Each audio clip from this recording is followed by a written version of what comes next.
একটি আয়তন ক্ষেত্রের দৈর্ঘ্য 40 মিটার এবং প্রস্থ 30 মিটার, 30 সেন্টিমিটার।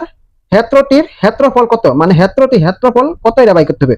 তাহলে না আমার দৈর্ঘ্য কত আছে 40 মিটার আর প্রস্থ কত আছে 30 মিটার। তাহলে আমরা কি করব, প্রথম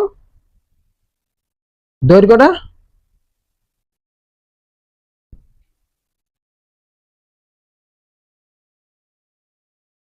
ক্ষেত্রটির দৈর্ঘ্য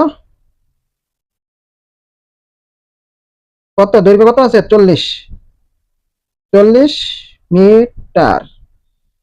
আমরা এবার কি করবো, 40 দিয়া আমরা 100 গুণ দেব। আমরা কি 40 দিয়ে 100 গুণ দেব। 40 100 গুণ দিলে কত হয়,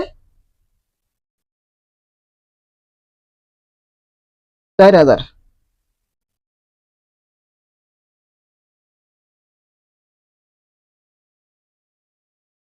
4000 সেন্টিমিটার। তাহলে আমরা এই 100টা আমরা করতে আনছি। আপনাকে বলতে পারবেন যে এই 100টা আমরা করতে আনলা আইনে আমরা গুণ করছি।